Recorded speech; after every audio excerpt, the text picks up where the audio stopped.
Hello everybody and welcome back to another Destiny 2 video. In today's video, I'm going to be breaking down all of the weapons that you can get from the Nether activity aboard the Dreadnought. But before I get into it guys, I just wanted to thank you all for the 1.5 thousand views you gave me on my last video.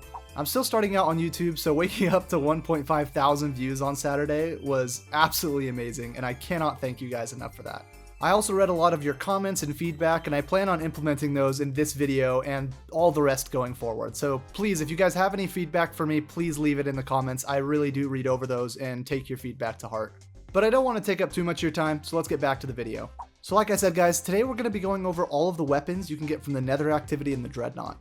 But first, a couple of ground rules to get us started. Firstly, I am a PvE player more than a PvP player, so all of the weapon rolls that I'm about to go over are strictly built towards PvE experience rather than PvP play. Also, it's worth mentioning that these are just my opinions when it comes to weapon perks. Like I said in the last video, everyone has their own opinions on what weapons to look for and what perks to look for on those weapons. But that's the best part of this game, is everyone's going to have their own unique playstyle and their own unique way of looking at weapons.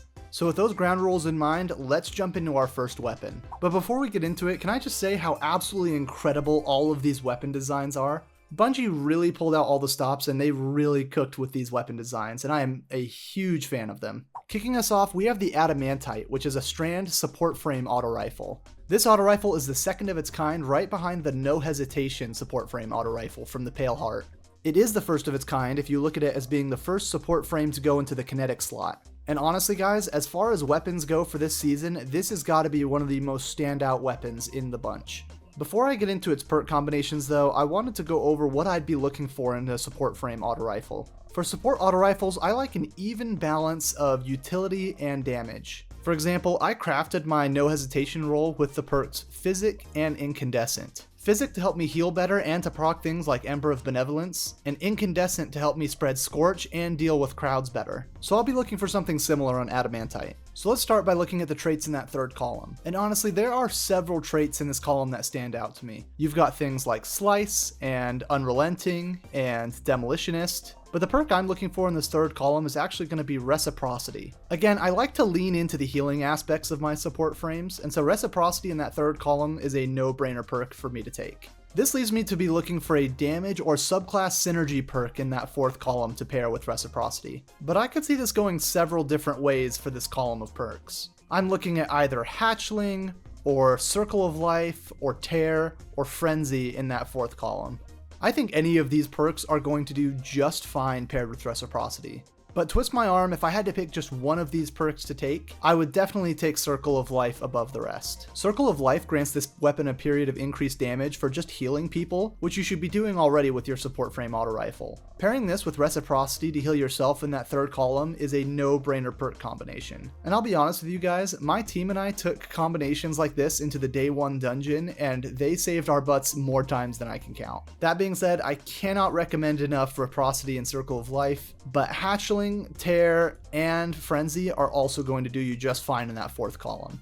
Moving on, we have our first ever strand glaive, Refusal of the Call. If you've seen my last video, you kind of already know how I feel about glaives, so I'll just summarize briefly. I am not a glaive expert by any stretch of the imagination. I like to use them from time to time, but I'm no expert and I'm definitely not proficient with them. There are some people who just completely rock it while wielding glaives, and a lot of other people who will just completely steer clear of these weapons. So for this weapon, I'm actually going to work a bit backwards. Again, if you've seen my other video, you know exactly which direction I'm going with this. For all of my legendary glaives, I look for one perk in particular, and that is Close to Melee. Close to Melee I feel is just such a mandatory perk on legendary glaives that if a glaive comes without it, I really don't give it much thought. To pair with that perk, normally I'm looking for something like Grave Robber in that third column, but Refusal of the Call comes with both Discord and Autoloading Holster, which are really appealing options for me. Again, if you guys have seen my last video, I love special and heavy weapons that autoload for me, so stuff like Autoloading Holster and Reconstruction and Overflow are all top tier perks for special and heavy weapons for me. But I really don't have too much to say about this glaive. Again, I would take Discord and Autoloading Holster in that third column, and definitely would take Close to Melee in that fourth column.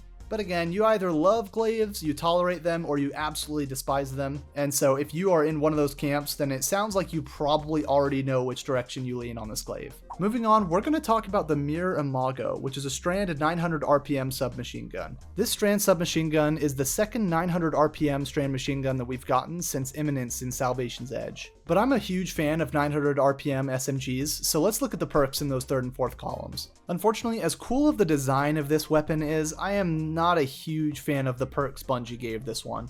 A lot of these perks just completely missed the mark for me, but let's go over which ones I would pick. Taking a look at that third column, I'd be looking for stuff like Recycled Energy, or Subsistence, or Overflow. In that fourth column, you've got stuff like Hatchling, and Swashbuckler, and Sword Logic.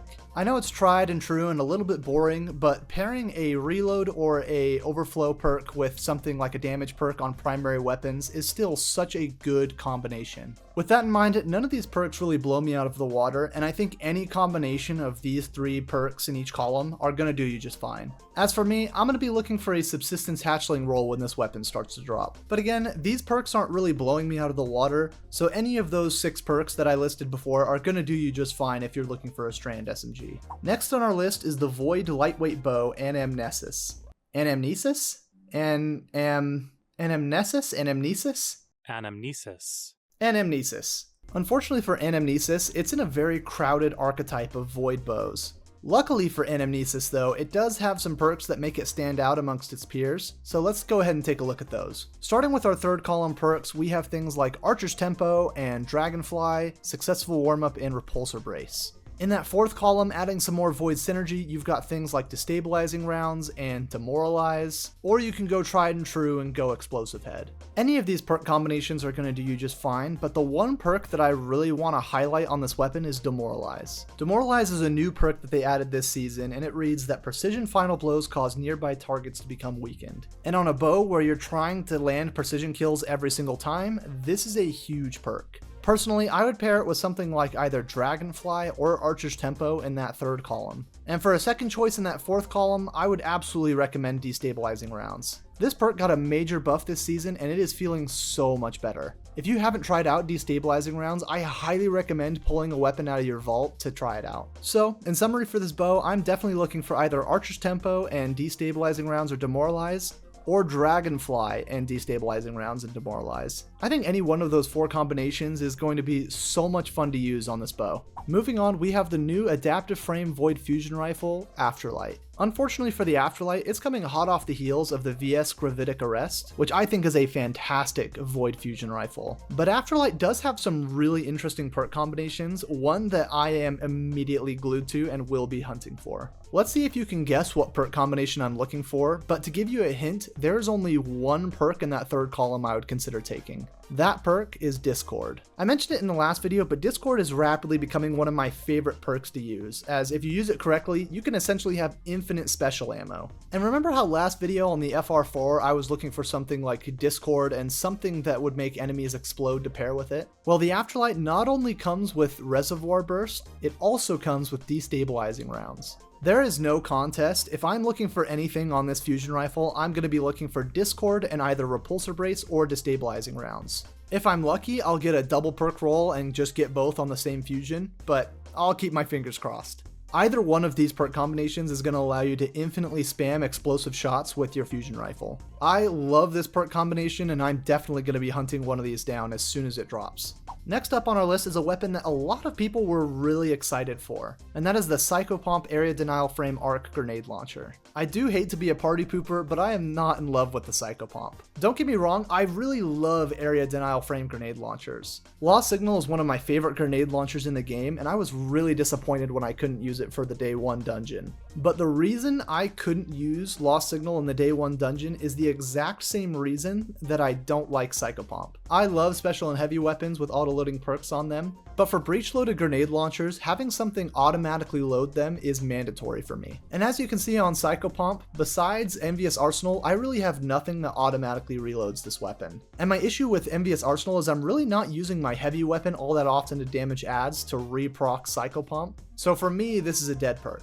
That being said, I know a lot of people are looking for that, so here's some of the roles to look out for. For me personally, the only perk in that third column that has any interest to me is Ambitious Assassin. There's a reason that Forbearance was as good as it was, and half of that reason was Envious Assassin. Psychopomp is no different, and I would definitely take Ambitious Assassin over any other perk in that third column. The perks that I would take in that fourth column come down between three, either Frenzy, Rolling Storm, or Demolitionist. All of these perks really depend on what kind of build you're pairing it with. Demolitionist is kind of a no-brainer when it comes to pairing it with grenade builds.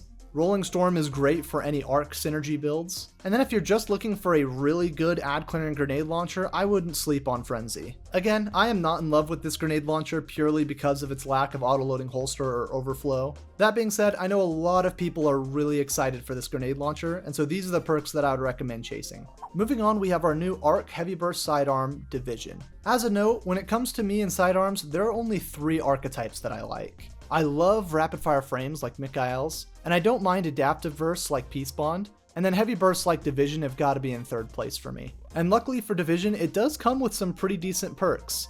In its fourth column, that is. I'm really not a fan of its third column perks. So let's start in the fourth column by taking a look at the only perk I would consider for this weapon, and that is Volt Shot. I love Volt Shot for the Division purely because it is a really hard-hitting sidearm, and Volt Shot is just going to help spread arc debuff among crowds of enemies. Unfortunately, Volt Shot triggers off of a reload, and the only perk helping you reload this weapon faster is Eddy Current. Which isn't a bad perk. Again, I know a lot of people like it. I personally am not a huge fan. I much prefer stuff like Feeding Frenzy or Outlaw. That being said though, the perk combination that I'm going to be looking for when this sidearm drops is definitely going to be Eddy Current and Volt Shot. I just don't think there are any other perk combinations on this sidearm that really beat Eddy Current and Volt Shot pairing. Moving on, we have the Eyes Unveiled, which is a void linear heavy fusion rifle. This fusion rifle is interesting, as a lot of its perks make it lean towards an ad clear linear fusion rifle, which is definitely not something I use heavy linears for. I typically am using heavy linears for boss damage. Unfortunately, there's really not a whole lot of perks that help it do that. Also, I already have a Doomed Petitioner with Reconstruction and Precision Instrument, and that thing carries me through most, if not all, my void linear fusion rifle needs. But don't worry, because if you didn't get a Doom Petitioner, there are still some pretty decent rolls on table for you. My personal recommendation would be to lean away from the ad clear that this fusion rifle wants you to do, and lean more into the boss damage. With that in mind, I think there are really only 4 perks to pick from. In that third column, you have perks like Overflow or Triple Tap for ammo conservation. And for damage in that third column, you're looking at either Frenzy or Withering Gaze. Again, it's really not the best fusion rifle out there. As a matter of fact, I would say this is probably my least favorite of all of the weapons that are coming to us from the Dreadnought, purely because it's a fusion rifle, but it just doesn't have the right perks to make it a great boss damage dealer. That being said though, I think if you had to pick one of them, I would say Triple Tap and Withering Gaze has got to be the top perk. You really can look at this as more of a utility-based fusion rifle, weakening high priority targets for your teammates to light up instead. It's still going to do decent damage, but it's not nearly going to output as much as other fusion rifles could. So again, I'm not super excited for this weapon, but if I had to pick one role that I'd be maybe interested in looking for, it would have to be Triple Tap Withering Gaze. Moving on, we have the Watchful Eye Arc Heavy Machine Gun. It's coming to us as a 600 RPM machine gun, which is awesome because I am actually a really big fan of the 600s. I think they're a lot of fun to shoot. This gun is also coming to us with some pretty decent perks from the fourth column and only one perk I'd be looking for in the third. So let's knock out Overflow, which is our absolute must-have third column perk. Again, I'm a really big fan of not having to reload my special and heavy weapons, machine guns especially, because their reload times tend to be a bit long. So Overflow in that third column is going to be a no-brainer must-have pick in that third column. As for the fourth column though, you do have a couple of options, but there are 2 that I'm leaning towards over the rest. The first of which is Rolling Storm, which grants bolt charge on ad kill. Remember that machine guns should be used for high health ad clear. So to that end, something like Rolling Storm keeping your bolt charge stacks up while you kill ads is a really good perk combination. The other perk that I think is an absolute no-brainer on this weapon is going to be Killing Tally. Killing Tally increases this weapon's damage until you stow or reload the weapon, and Overflow is going to make sure that you never have to reload the weapon, so Killing Tally is a great perk combination with Overflow. In all of my Nether runs, I have not been able to get an Overflow roll to drop for me, but when it does, I am really going to be looking for either Rolling Storm or Killing Tally in that fourth column. The last weapon I wanted to go over was the Abyssal Edge, which is our new strand wave frame sword in the heavy slot. Abyssal Edge will be our second wave frame sword in the heavy slot besides Summon Bonum. I'm pretty on the fence about Abyssal Edge and wave frame swords in general. I just haven't had a chance to play with one, as I still haven't gotten Summon Bonum to drop for me from Salvation's Edge. I really do think that wave frame swords are meant to be ammo efficient ad clears. With that in mind, there's really only one perk in that third column that I can recommend, and that's gotta be Tireless Blade. Tireless Blade, super simple, it just gives you an ammo back for every other powered sword kill you do. Pairing with this perk, I could see you going one of two different directions. I could see people taking Demolitionist in order to pair with grenade builds and just recharge your grenade even faster. I could see you going Sword Logic or Surrounded in order to buff the damage of the sword. Always going to be surrounded by enemies when you're using a sword, and Sword Logic is super easy to keep up as you're going to be killing high health targets anyway. Or you could be going Hatchling for the Strand Synergy. I think any of these perk combinations are going to treat you just fine. In my honest opinion though, the one that I am looking for has got to be Tireless Blade and Sword Logic. I think Sword Logic is really easy to keep up on this sword, as killing a major or a champion or a mini boss with a sword really isn't that big of an ask. Every single kill you get after the fact, as long as the timer is still going, will refresh the timer and keep your damage buff rolling. Just like the machine gun, I still haven't gotten this one to drop for me, but it's only a matter of time.